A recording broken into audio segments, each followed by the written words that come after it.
Hello, everyone. Welcome to another session. We're going to dive really deep into the World Economic Forum today and talk a lot about XRP updates.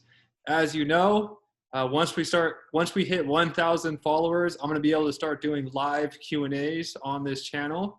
And please be patient with me. I'm brand new to filming these YouTube videos. A bunch of people have given me feedback that when I start to play videos, my audio kind of goes in and out, and I apologize. I'm brand new to this. I didn't expect to have this many views already. I was expecting to have 50 to 100 views an episode. So thank you guys so much for all the support along the journey. You guys are making this really worthwhile for me, and I'm excited to continue bringing all the information that I'm researching to you guys.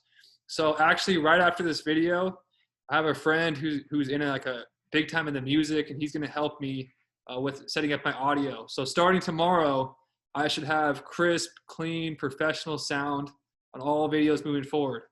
So today, we won't show any videos until the very end. So I'm just going to go down some documents, some of the cool things that I've found searching the web. So this is one of the cool things.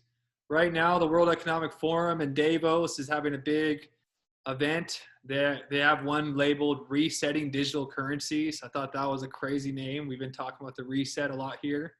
This is called Digital Currency Governance and Vision for 2021 Deliverables. So this is the briefing paper. It looks pretty legit. And there's lots of concepts about CBDCs, central bank digital currencies.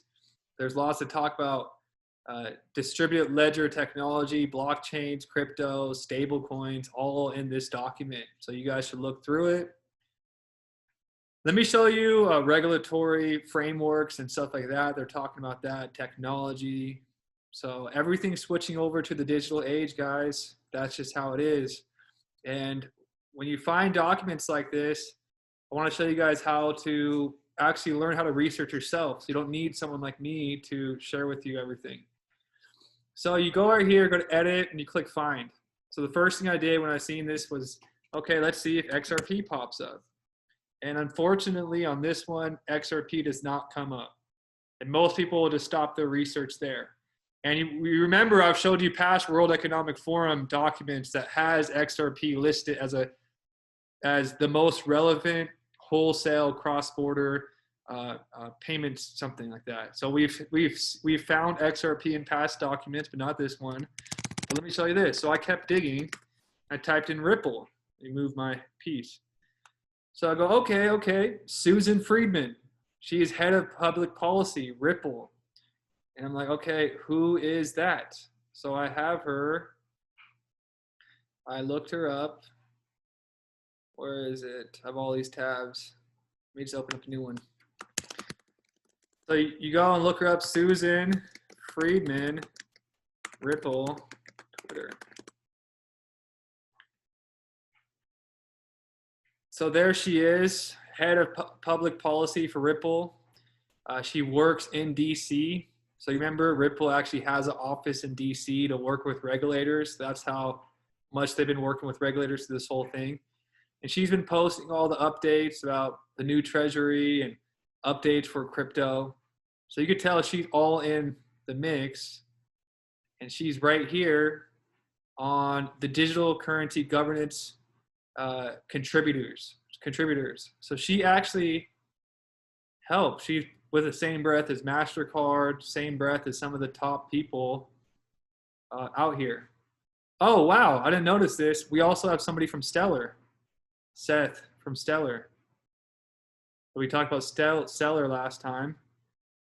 And these are big time organizations. So that's how you do your research. That's how you see all roads lead to Ripple. Under every stone is Ripple. In this case, there's Stellar as well. So that's pretty cool. So you can see right here, the World Economic Forum. You could watch their video today. Like I said, we're having issues with our video. So unfortunately, I can't play it. But here's that code word, resetting digital currencies. The germ has accelerated the long-term shift from cash with an 8% increase in non-cash payments in the euro area. Meanwhile, central bank digital currencies are emerging, potentially transforming as many people worldwide.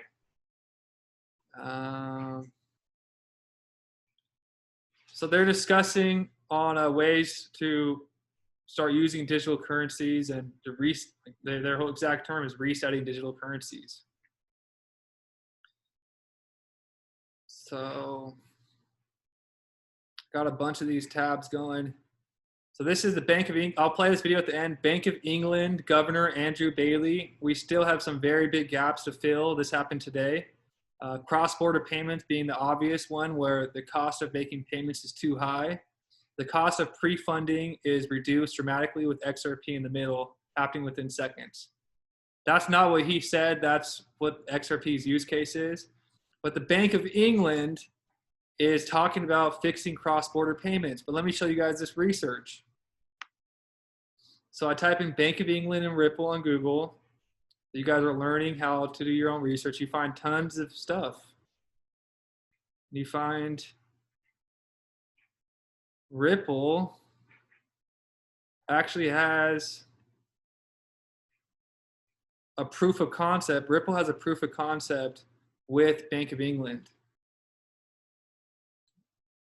So we carried out a proof of concept with Ripple to explore the synchronized movement of two different currencies across two different real-time gross settlement systems linked using Ripple Connect and the Interledger Protocol.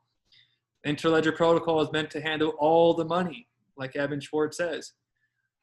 We wanted to demonstrate how the kind of synchronization might lower a settlement risk and improve the speed and efficiency of cross-border payments. So the Bank of England has already worked and has a proof of concept with Ripple. But that's how you find the connections. Let me show you one more thing from this document. So Accenture is in this multiple times. Accenture is another company. Multiple times you'll see their name pop up. Justin from Accenture. Accenture is all over this document.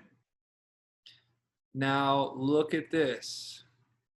Accenture, the journey to real-time cross-border commercial payments using distributed ledger technology. Who is this with? Ripple. Accenture is a massive, massive company. Distributed ledger technology is proven technology and its use is growing. And they're talking about Ripple. So Ripple is all over this World Economic Forum document in more ways than one. Just because it doesn't say Ripple, it's probably a good chance that everybody on that are actually partners with Ripple. So it's mind-blowing. Truly is mind-blowing. So I gotta get better at making this all clean. So here's something else today. As all this positive news is happening, so this is what you guys gotta learn. There's news for the masses and there's news for the classes. So the classes are able to go actually attend the World Economic Forum. They could attend Davos. They can, they're also know about this stuff. Ask the average Joe if they know about the Davos agenda meeting today. Most of them have no idea. They have no idea this is even happening. However, if it's on the Wall Street Journal, they might know about it. So all this positive news is happening with the World Economic Forum as far as Ripple and XRP. And then guess what happens on the Wall Street Journal today? They write a very negative article. I call it FUD, fear, uncertainty, and doubt, just talking about how the SEC has a compelling suit against Ripple and the XRP. So all this positive news is happening, they're talking negatively about XRP. And when I seen this article come up, you know, I was just like, well, what does everybody want to say? There is no such thing as bad publicity, right? So there's no such thing as bad publicity. We're just getting our name out. Hopefully it scares some more people to selling so the price goes down and we can buy more. Because we actually know what's actually going on.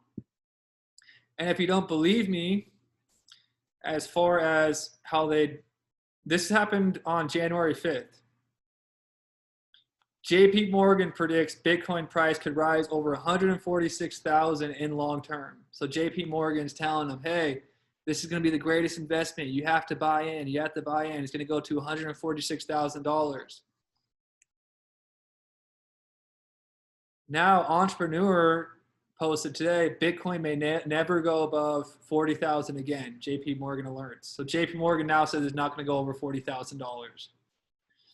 So there's news for the masses and there's news for the classes. This is news for the this over here was news for the masses. They're telling you that it's going to keep going up to infinity, and now they tell you it's never going to go above 40,000.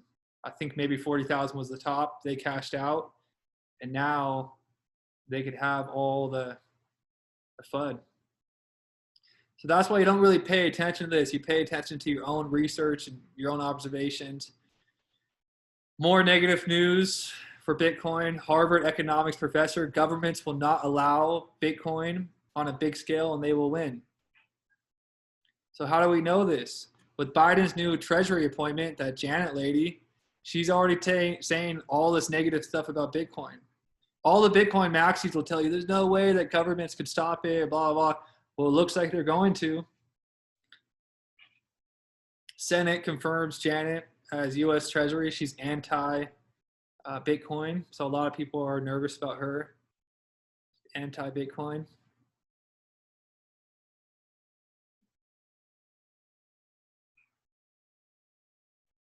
So yeah, there's a lot of stuff going on. More stuff than I could probably share with you.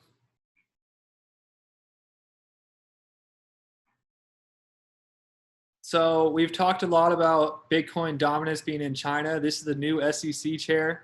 I'm going to play these last two videos and I'm going to be out. So you guys know the drill. Make sure that you like, subscribe, comment, give me some feedback. Tell me what you want to hear in the next video. Any comments I will address and I'll add them to the next video. So if you have any ideas of what I should talk about, I'd love to hear it and I'll throw it into the next videos.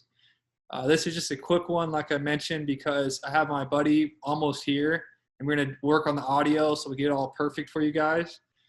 Well, I'm going to play you this video. I'm going to play you this video. I'll give you a little background because I'm not going to speak. Are we here to... Shit. So this is the new SEC chairman explaining Bitcoin and Ethereum centralized. And we're seeing how all the players are being positioned, all Ripple's team, all XRP is being positioned. We also see all the anti-Bitcoin people being positioned, not just in the States, but worldwide. That's why Iran just seized a bunch of mining because of the energy BS. So let's watch this and let's watch the Bank of England discuss the problem with cross-border payments. Do you think mining today is centralized or decentralized? Well, it somewhat depends on the token, but there's clusters of centralization. Though I haven't looked at the recent statistics, I think 3 or maybe just 2 mining pools represent over 50% of Bitcoin mining. Usually it's 2 or 3 mining pools that represent about half of the Ethereum. And it's 10 or 12 mining pools that represent about 95% of the mining. And amongst those top 3, I guess 2 are in China and 1's in Russia. So that's kind of an interesting. Do you think mining...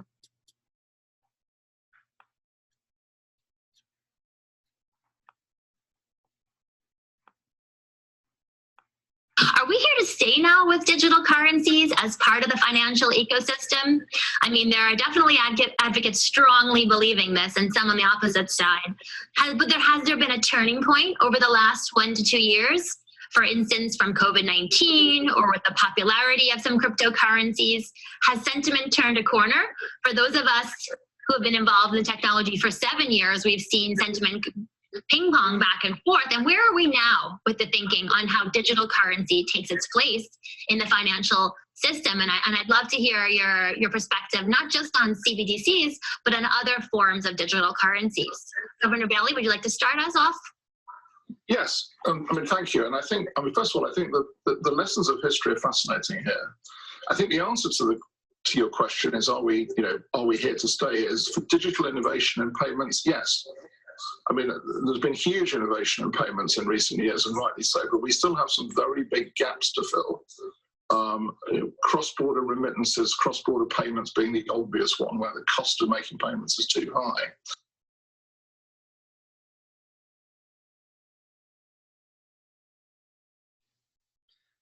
So let's see if you guys could hear me. Like I said, Ripple is dominating the Davos agenda. They're everywhere. If it's not them directly, it's one of their partners, Bank of England, Accenture, Ripple. And that's just through like 10 minutes of digging. I'm going to do a lot more digging tonight.